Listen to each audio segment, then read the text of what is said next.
Hello guys, नमस्ते and welcome to Devbhoomi future point. तो जैसे कि हमने अपनी सामान्य दिन की सीरीज शुरू कर दी थी, उसी क्रम में हमारा ये अगला वीडियो रहेगा। ठीक है, तो जिसमें हम 50 MCQ और एक टॉपिक डिस्कस करते हैं। तो शुरू करते हैं हम पहले सवाल से। किसी क्षेत्र को मरुस्थल माना जाएगा यदि, तो कंडीशंस दी हैं हमें और सिलेक्ट करना हमें कि किसी क्षेत्र को मरुस्थल कब माना जाएगा। तो जो इसका सही आंसर बनेगा, जब उस क्षेत्र में वार्षिक वर्षा 25 सेंटीमीटर से कम हो तो तब उस क्षेत्र को मरुस्थल माना जाएगा। ठीक है, ऑप्शन नंबर सी। दिए गए विकल्पों में कौन यमुना की सहायक नदी नहीं है। तो जो यमुना की सहायक नदी नहीं है, उसका जो सही आंसर बनेगा वो होगा Ghaghara. Option number C, Ghaghara नदी यमुना की सहायक नदी नहीं है। किस दर्रे से होकर ब्रह्मपुत्र नदी भारत में प्रवेश करती है। तो इसका जो सही आंसर बनेगा ऑप्शन नंबर बी, यांगयाब दर्रे से होकर ब्रह्मपुत्र नदी भारत में प्रवेश करती है। ठीक है, ऑप्शन नंबर बी। 19 ईस्टरीज कहाँ है। तो जो 19 ईस्टरीज स्थित है वो हो जाएगा हमारे हिंद महासागर पे। ऑप्शन नंबर ए। भारत में गरीबी के निर्धारण हेतु योजना आयोग ने किस वर्ष सुरेश तेंदुलकर समिति का गठन किया था। तो जो गरीबी के निर्धारण हेतु योजना आयोग ने जो सुरेश तेंदुलकर समिति का जो निर्धारण किया था वो किया था 2004 में। Option number B. दिए गए प्रश्नों का सही मिलान करें। तो एक साइड हमें क्षेत्र दिए हैं और दूसरी साइड हमें उत्पादन दिए हैं। ठीक है, तो देख लेते हैं। तो प्राथमिक क्षेत्र, तो जो प्राथमिक क्षेत्र में मधुमक्खी पालन हो जाएगा, ये ठीक है। द्वितीय क्षेत्र में हो जाएगा हमारा जूते का कारखाना। ठीक है, द्वितीय क्षेत्र में हमारे कारखाना आ गया। और तृतीय क्षेत्र में आता है सेवाएं आती है ना तीसरे क्षेत्र में, तो सहकारी संस्थाएं बनेंगी। ठीक है, सलाहकारी संस्थाएं। ऑप्शन नंबर सी का हो जाएगा एक। तो इसका जो सही आंसर बनेगा ऑप्शन नंबर ए बनेगा। ठीक है, ए का हो जाएगा 2, बी का हो जाएगा 3 और सी का हो जाएगा 1। अगला देखते हैं। पश्चिम बंगाल का रानीगंज प्रसिद्ध है। तो जो पश्चिम बंगाल का रानीगंज प्रसिद्ध है वो है कोयला क्षेत्र के लिए। ऑप्शन नंबर यहाँ पे बनेगा ऑप्शन नंबर डी, बिल्कुल सही। कार्बन टैक्स लगाने वाला विश्व का पहला देश कौन सा था। तो जो कार्बन पे जो टैक्स लगाया था विश्व का जो पहला देश है वो हमारा वो हो जाएगा फिनलैंड। Option number B. और जो फिनलैंड है खुद जो विश्व हैप्पी इंडेक्स है ना उस पर पहले नंबर पे है। ठीक है, फिनलैंड। अगला देखते हैं। संविधान सभा के प्रारूप समिति के अध्यक्ष कौन थे। तो जो संविधान सभा के प्रारूप समिति के जो अध्यक्ष थे वो थे भीमराव अम्बेडकर। ठीक है, ऑप्शन नंबर डी। भारतीय संविधान में न्यायिक पुनरावलोकन की व्यवस्था किस देश से ली गई है। तो जो संविधान में न्यायिक पुनरावलोकन की जो व्यवस्था ली गई है वो ली गई हमारे अमेरिका से। ऑप्शन नंबर ए। तो अगला देख लेते हैं। वित्त विधेयकों के बारे में विशेष उपबंध संविधान के किस अनुच्छेद में वर्णित है।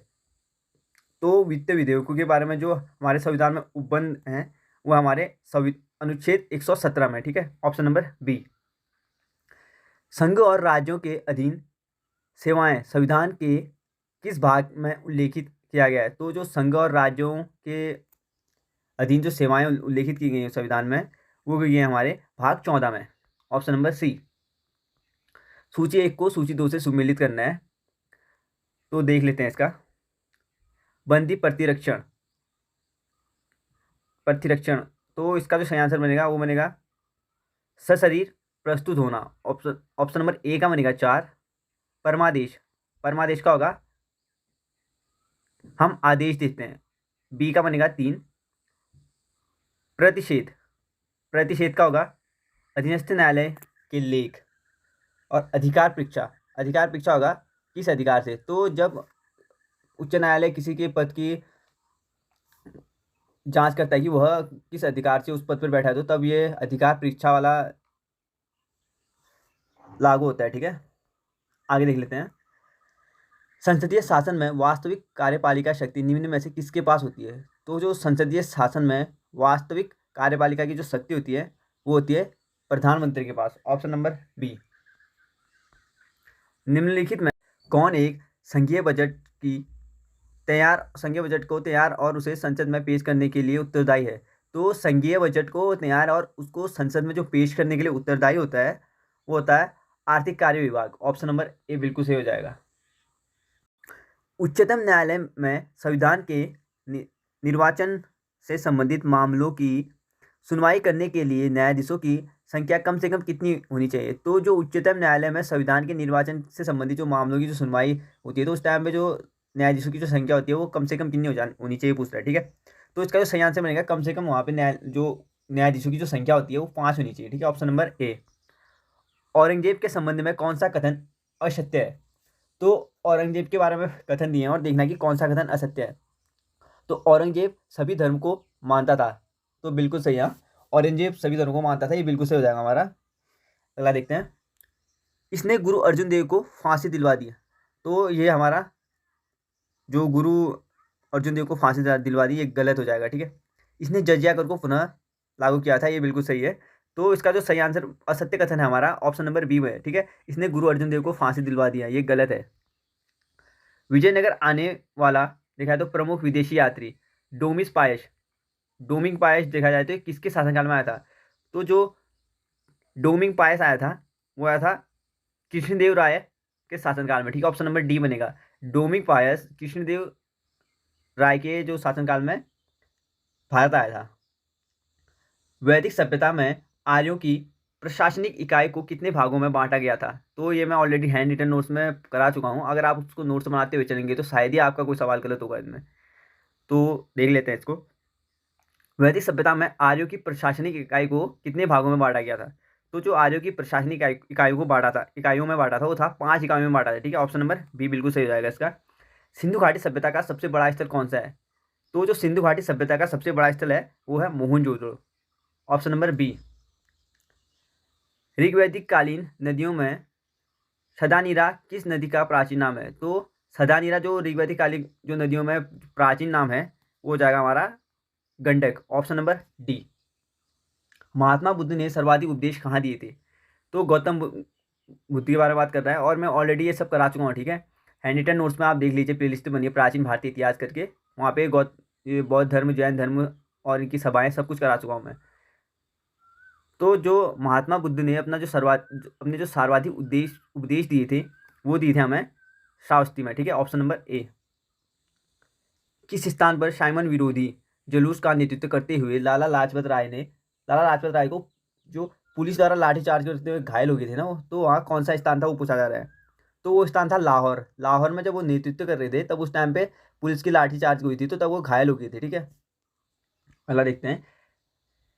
निम्नलिखित में से किसने गांधी इरविन समझौते में महात्मा गांधी के लाभ को सांत्वना पुरस्कार कहा था? जो सांत्वना जो पुरस्कार कहा था महात्मा गांधी के लाभ को, वो कहा था हमारे एलन कैम्पबेल जॉनसन ने। ठीक है, option number A, Alan Campbell Johnson ने सांत्वना पुरस्कार कहा था महात्मा गांधी को जो गांधी इरविन समझौते के दौरान। ठीक है, तो गांधी इरविन समझौता कब हुआ था ये बता दीजिए। तो इसमें आप 3 डेट याद करते हुए चलिएगा। गांधी इरविन समझौता जो हुआ था 5 मार्च 1931 को हुआ था। ठीक है, और उसके बाद भगत सिंह, राजगुरु और सुखदेव को जो फांसी हुई थी वो हुई थी 23 मार्च को हुई थी, 23 मार्च 1931 को। 5 मार्च 1931 को गांधी इरविन समझौता हो गया था और 23 मार्च 1931 को भगत सिंह, राजगुरु और सुखदेव को क्या हुई थी? फांसी हुई थी। ठीक है, तो इसलिए अगर गांधी जी चाहते तो ये भगत सिंह, राजगुरु और सुखदेव की फांसी रोकी जा सकती थी, ऐसे मान्यता है। ठीक है, क्योंकि 5 मार्च को जब समझौता हुआ था तो इस समझौते में ये बात नहीं रखी थी गांधी जी ने, अगर रखते तो शायद इनको फांसी ना होती करके ये तथ्य है। तो 5 मार्च को गांधी जी में समझौता हुआ, 31 मार्च को इनको फांसी दे दी गई थी, 23 मार्च को इनको फांसी दे दी गई थी, और 31 मार्च कराची अधिवेशन हुआ था और इसकी जो अध्यक्षता की थी वो सरदार वल्लभ भाई पटेल ने की थी। ठीक है, और इसमें क्या किया गया था? महात्मा गांधी को काले झंडे दिखाए गए थे। क्यों? क्योंकि जो 23 मार्च 1931 को जो घटना हुई थी, भगत सिंह, राजगुरु और सुखदेव को जो फांसी हुई थी, उसको महात्मा गांधी ने नहीं रोका था। ठीक है, और 1932 में आते आते पूना पैक्ट हुआ था यरवदा जेल में, उस वो किस किसके बीच हुआ था? तो महात्मा गांधी और भीमराव अंबेडकर के बीच हुआ था। ठीक है, इसमें इंपॉर्टेंट ये तथ्य है कि तो महात्मा गांधी की तरफ से सिग्नेचर किसने किए थे? ठीक है, इस जो पूना पैक्ट में, तो इसका जो सही आंसर है वो है मदन मोहन मालवीय ने महात्मा गांधी की तरफ से सिग्नेचर किए थे। ठीक है, साइन किए थे, हस्ताक्षर किए थे उसमें, पूना पैक्ट में, जो 1932 में हुआ था। तो ठीक है, आगे बढ़ते हैं। अपने अध्यक्षीय संबोधन के समय किसने हिंदी भाषा के लिए रोमन लिपि लागू करने की वकालत की थी? तो जो अपने अध्यक्षीय संबोधन के समय देखा है तो हिंदी भाषा के लिए रोमन लिपि का जो लागू करने की जो वकालत की थी वो की थी हमारे ऑप्शन नंबर सी, सुभाष चंद्र बोस ने। ठीक है, अखिल भारतीय मुस्लिम लीग के गठन का प्रस्ताव किसने दिया था? तो जो अखिल भारतीय मुस्लिम लीग के जो गठन का प्रस्ताव दिया था वो दिया था ऑप्शन नंबर बी, सलीमुल्लाह खां। प्रकाश संश्लेषण प्रक्रम द्वारा पौधे कार्बोहाइड्रेट का संश्लेषण करते हैं। यह कार्बोहाइड्रेट निम्न में से किससे मिलकर बना होता है? तो जो प्रकाश संश्लेषण की क्रिया के द्वारा जब पौधे कार्बोहाइड्रेट हाइड्रोजन का जो संश्लेषण करते हैं तो पूछा जा रहा है कि ये कार्बोहाइड्रेट किससे बना होता है? तो ऑक्सीजन, कार्बन और हाइड्रोजन से बना होता है, यानी ऑप्शन नंबर डी हमारा बिल्कुल सही हो जाएगा। ये कार्बोहाइड्रेट ऑक्सीजन, कार्बन और हाइड्रोजन से बना होता है। निम्नलिखित में से कौन पादप हार्मोन नहीं है? तो कौन पादप हार्मोन नहीं है उसको देखना है। तो इसका जो सही आंसर बनेगा एपिनेफ्रिन। एपिनेफ्रिन पादप हार्मोन नहीं है, ठीक है, ऑप्शन नंबर सी। सूची 1 को सूची 2 से सुमेलित करना है, तो देख लेते हैं। एक साइड हमें रोग दिए और दूसरी टाइम उससे जीवाणु के नाम दिए, ठीक है। हैजा और सुमेलित कीजिए, इसको सुमेलित करना है हमने, तो देख लेते हैं। हैजा होता है हमारे बैक्टीरिया से, ठीक है। ए का 4। डेंगू, डेंगू होता है वायरस से, बी का 1। फीलवॉल, फीलवॉल होता है हमारे कृमि से, सी का 3। मलेरिया, मलेरिया होता है हमारे, ये होता है प्रोटोजोआ से, ठीक है। तो इसका तो सही आंसर बनेगा ऑप्शन नंबर सी बनेगा।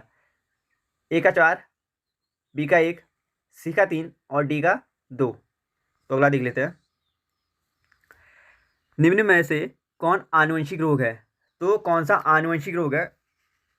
इनमें से होमोफीलिया, थैलेसीमिया, सिजोफ्रेनिया, यानी ये सभी क्या है? आनुवंशिक रोग है, ठीक है। आनुवंशिक रोग क्या होते हैं? जो क्या होते हैं अपने आनुवंशिकता गुण के कारण, यानी अपने माता पिता से बच्चों में आते हैं, वो आनुवंशिक रोग होते हैं, ठीक है। आनुवंशिक गुण या आनुवंशिक रोग कहते हैं उनको। निम्नलिखित में कौन जीव नीमेटोडा संघ के अंतर्गत आते हैं? तो कौन से ऐसे जीव हैं जो नीमेटोडा संघ है ना, तो बायोलॉजी में पढ़ा होगा आपने, 5 संघों में बांटा गया जीवों को। तो जो नीमेटोडा संघ से कौन से जीव आते हैं वो देखने हैं। तो जो इसका सही आंसर बनेगा एस्केटिक्स, फिलेरिसिस और पिनवर्ग, यानी ये सभी क्या इसमें आते हैं? निमेटोडा संघ में आते हैं। लार में मुख्यतः कितने प्रकार के कोशिकीय ईंधन लार में मुख्यतः कितने प्रकार के पाचक एंजाइम पाए जाते हैं? तो जो लार में देखा जाए तो हमारे 2 प्रकार के पाचक एंजाइम पाए जाते हैं, ठीक है। निम्नलिखित में से किसे कोशिकीय ईंधन भी कहा जाता है? तो कोशिकीय ईंधन किसको कहा जाता है? ग्लूकोज को, ठीक है, ऑप्शन नंबर बी। अधिकांश कीट श्वसन कैसे करते हैं? तो जो अधिकांश कीट श्वसन करते हैं वो वातक तंत्र से करते हैं, ठीक है। ऑप्शन नंबर बी हमारा बिल्कुल सही हो जाएगा। वातक तंत्र से अधिकांश कीट श्वसन करते हैं। साबुन के पतले झाग में चमकदार रंगों का बनना किस परिघटना का परिणाम है? तो जो साबुन के जो झाग आता है उसमें चमकदार रंग बनते हैं, ठीक है। तो ये जो घटना है वो किस परिघटना का परिणाम है? तो इसका जो सही आंसर बनेगा परावर्तन और व्यतिकरण, ऑप्शन नंबर ए बिल्कुल सही है, ठीक है। परावर्तन और व्यतिकरण परिघटना का परिणाम है ये। तंतु प्रकाशिकी संचार से संकेत के रूप में प्रभावित होता है। तो जो तंतु प्रकाशिकी संचार में संकेत के रूप में जो प्रभावित होता है वो होता है हमारा प्रकाश तरंग, ऑप्शन नंबर डी। यदि एक लोलक को भूमध्य रेखा से ध्रुव की ओर ले जाया जाए तो उसका आवर्तकाल ध्रुव पर होगा। तो किसी लोलक को भूमध्य रेखा से ध्रुव पर ले जाते हैं तो उसका आवर्तकाल क्या होगा वो बताना है। तो न्यूनतम रहेगा, ठीक है। जब वो ध्रुव पे चले जाएगा तो उसका आवर्तकाल न्यूनतम हो जाएगा, ऑप्शन नंबर बी। साबुन के बुलबुले के अंदर का जो दाब होता है वो वायुमंडल दाब से कितना होता है, यानी ऑप्शन दिए हैं उसको सेलेक्ट करना है, ठीक है। जो साबुन के बुलबुले के अंदर का जो दाब होता है ना वो वायुमंडलीय दाब से कितना होता है? तो जो वायुमंडलीय दाब से क्या होता है? अधिक होता है, ठीक है। वो ऑप्शन नंबर ए।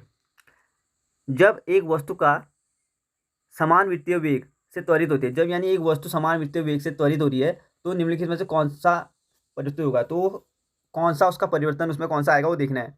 तो उसकी दिशा में परिवर्तन हो जाएगा, ठीक है, जब समान वित्तीय वेग से त्वरित होगी वो वस्तु, ऑप्शन नंबर डी। किस अक्रिय गैस को छोड़कर सभी उत्कृष्ट गैसों के परमाणु की इस अंतिम कक्षा में 8 इलेक्ट्रॉन विद्यमान है? तो 2 8 18 32 वाला आपने कॉन्सेप्ट पढ़ा होगा।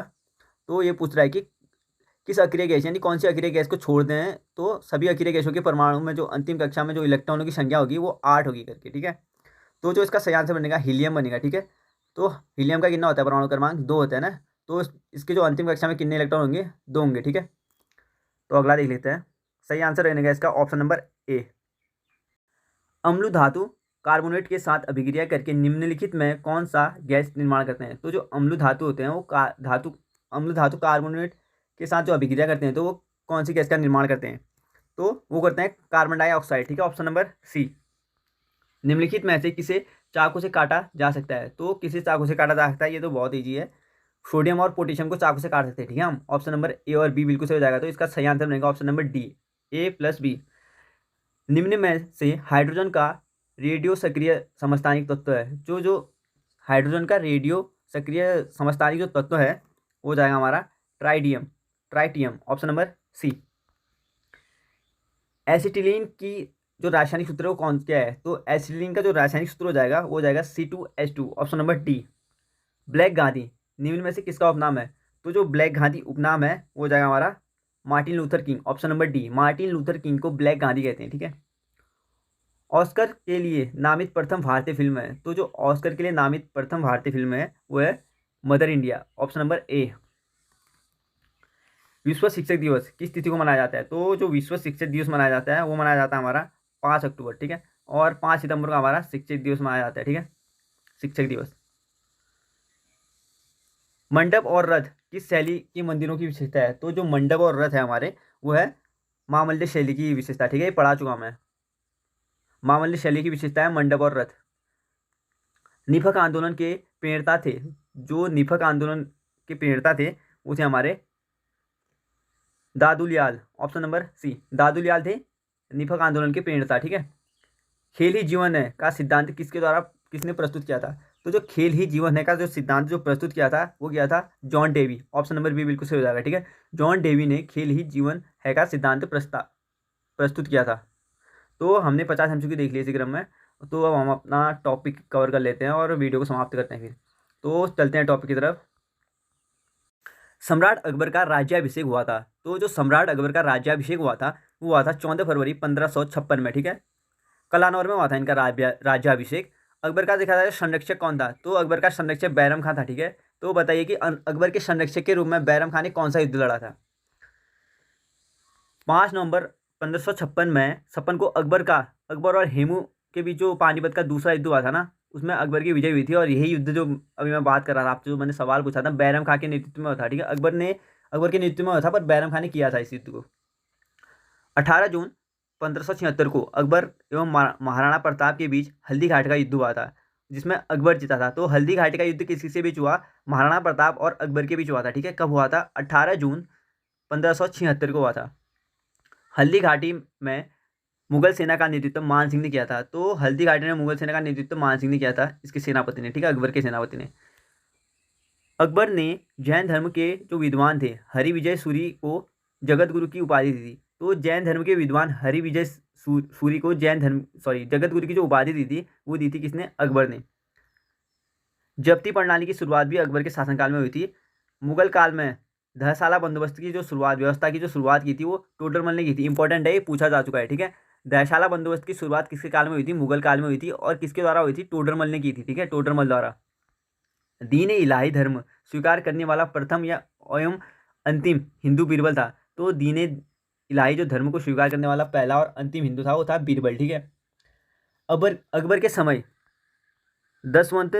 दसावंत एवं अब्दुल समद प्रसिद्ध चित्रकार थे, ठीक है। तो अकबर के समय के जो प्रसिद्ध चित्रकार थे दसवंत, बसावन और अब्दुल समद, ये क्या थे, प्रसिद्ध चित्रकार थे। इसने तानसेन को कंठाभरम वाणी विलास की उपाधि दी। तो कंठाभरण और वाणी विलास की जो उपाधि दी थी तानसेन को दी थी अकबर ने। इसने अनुवाद विभाग की स्थापना, तो इंपॉर्टेंट है, ये भी पूछा जा चुका है, अनुवाद विभाग की स्थापना किसने करी थी, तो इसकी जो स्थापना की थी वो अकबर द्वारा की गई थी, ठीक है। अकबर ने गुजरात विजय के उपलक्ष्य में बुलंद दरवाजा बनाया था, इंपॉर्टेंट है। और ये सब मैं आपको हैंडरिटन जो नोट्स हैं प्राचीन भारतीय इतिहास करके प्लेलिस्ट बनी है चैनल पे, आप उसको देख सकते हैं एक बार। तो उस पर मैं ये सब क्लियर करा चुका हूँ आपको ऑलरेडी, ठीक है। और इससे रिलेट करते हुए मैं आगे MCQ बनाए वो पूछूंगा। तो अकबर ने गुजरात विजय के उपलक्ष्य में बुलंद दरवाजा का निर्माण करवाया था। यह नगाड़ा वाद्य यंत्र बजाने में निपुण था। तो कौन सा मुगल वंश का कौन सा ऐसा शासक था जिसको नगाड़ा वाद्य यंत्र बजाने में जो निपुण था, तो इसका जो सही आंसर बनेगा वो बनेगा अकबर, ठीक है। अकबर नगाड़ा वाद्य यंत्र बजाने में निपुण था। इसके दरबार में नवरत्न रहते थे। तो सवाल ये भी बन सकता है किसके दरबार में नवरत्न रहते थे, ठीक है।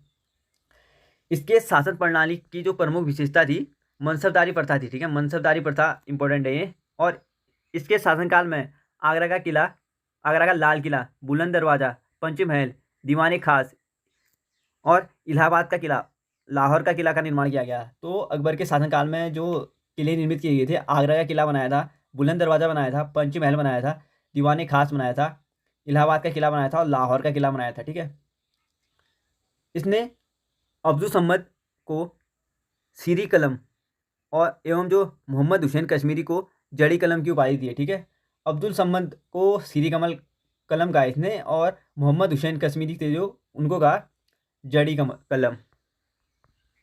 आगे देखते हैं अकबर द्वारा किए गए महत्वपूर्ण कार्य और वर्ष दिए गए हैं। तो अकबर ने जो दास प्रथा का अंत किया था वो किया था 1562 में। ठीक है। ऑप्शन नंबर 1562 में ठीक हो गया ये।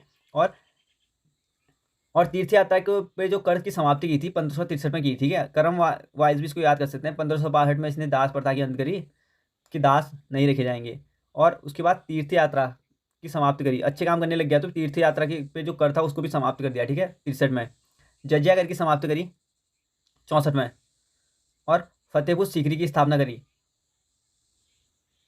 1571 में। इबादत खाने की स्थापना करी 1575 में। 4 साल का गया है इसमें। और मजहर की घोषणा करी 1579 में। दीन इलाही की स्थापना करी 1582 में और इलाही संवत की स्थापना करी 1583 में। एक बार रिपीट कर लेता हूँ अकबर द्वारा किए गए कार्यों को। तो दास प्रथा का अंत किया था 1562 में। तीर्थ यात्रा पे कर समाप्ति की थी 1563 पे। जजिया कर की समाप्ति करी थी 1564 पे। फतेहपुर सीकरी की स्थापना करी थी 1571 पे। इबादत खाने की स्थापना करी थी 1575 पे। मजहर की घोषणा करी थी 1579 पे। दीन इलाही की स्थापना करी थी 1582 पे। इलाही संवत की स्थापना इलाही संवत था उसकी जो शुरुआत करी थी वो करी थी 1583 में। तो ठीक है गाइस, हमने देख लिया अपने 50 MCQ और एक टॉपिक पूरा। तो अब वीडियो को यहीं पे समाप्त करता हूँ और मिलते हैं अगले वीडियो में। वीडियो पसंद आया तो वीडियो को लाइक कीजिए, कमेंट कीजिए एंड सब्सक्राइब कीजिए चैनल अगली वीडियो के लिए। तो मिलते हैं अगली वीडियो में। Thank you.